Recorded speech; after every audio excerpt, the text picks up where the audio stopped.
DIY masks are not considered PPE. However, they will help our healthcare professionals preserve the N95 respirator mask needed for their protection. Hey guys, it's Tammy again, the Girly Shop teacher. You know, right now in our world, we are fighting the COVID-19 coronavirus. So I'm going to do a little something different. I've pulled out a whole different set of tools today so that I can show you how to make safety masks. This no pin project can be done using standard building materials from where? None other than the Home Depot. Now my sister sent me this beautiful black material to make it out of. Same thing. If you're not able to find the actual fabric, you can use, in lieu, this heavy duty coverall with protective hood, and you can cut it up and make many safety masks for you, your family, and your community. I'm going to show you how. Now, this is a gentle reminder to everyone that we're trying to make sure we're getting rid of this COVID-19 coronavirus. So I've grabbed a little Odoban disinfectant and cleaned all of my work surfaces just before I get started with my project. Let's remember that these masks are going on people's faces, so we want to make sure that our workspaces are clean of dust, debris, and allergens. Here are the tools that you need to work with: a ruler, pen, scissors, and a sheet of paper. The materials you'll need are elastic, thread, Tyvek fabric, or a similar breathable fabric such as the one in the coverall. Using your sheet of paper, you're going to fold it from the bottom to the top and then from left to right. Using your marker, you'll measure 2 1/4 across the bottom, 3 7/8 on the side, and 4 1/4 along the top.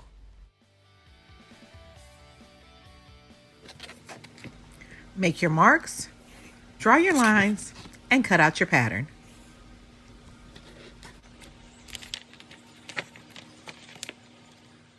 If you need to, take a moment and press pause so you can see all the measurements.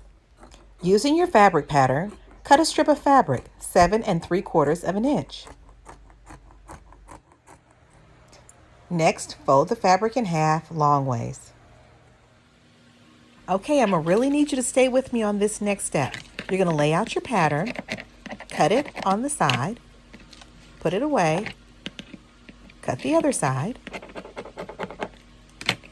and then I'm going to have you take your pattern, open it up. You'll be able to see that it looks just like the pattern. Pull your fabric over, then turn your pattern upside down and cut along the same angle again. Now something's going to happen. You're going to say, what the world? What the world? Oh no, it doesn't look right. Don't worry, it's okay. With one extra cut and one extra stitch, we're going to be able to get the most out of the fabric. I'll show you. We'll just take the scissors, cut down the center line, and fold it back on itself.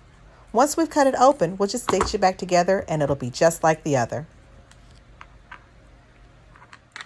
Stay with me. This is going to go kind of fast.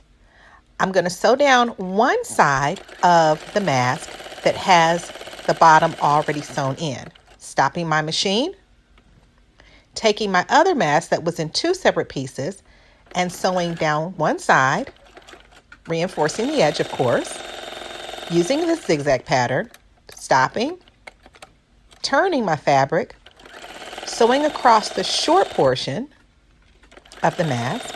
You see that? Ta-da, ta-da. A little reinforcement, turn it around, and here we go up along the other side. Now, remember, I didn't sew the other side of the first part of the mask, or the first mask, I should say. Here I am sewing it now.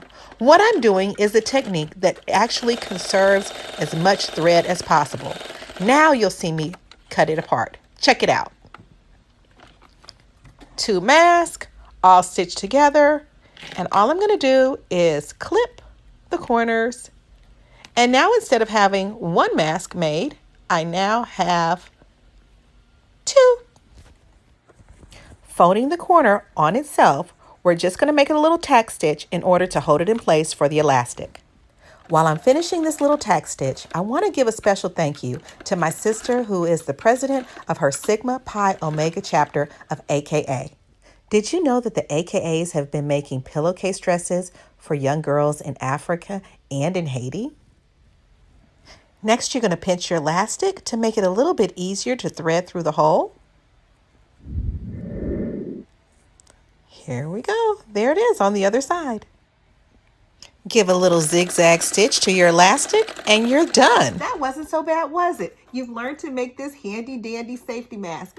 Now a similar mask can be made using the heavy duty coverall along with the nylon rope.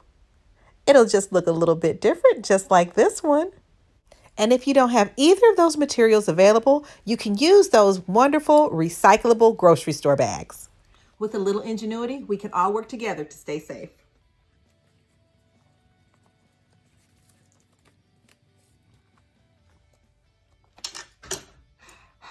Breathe easy. If you like this video, do me a big favor. Like, subscribe, and share. We'll see you next time on the other side of this COVID-19 coronavirus. Be healthy, okay? Bye.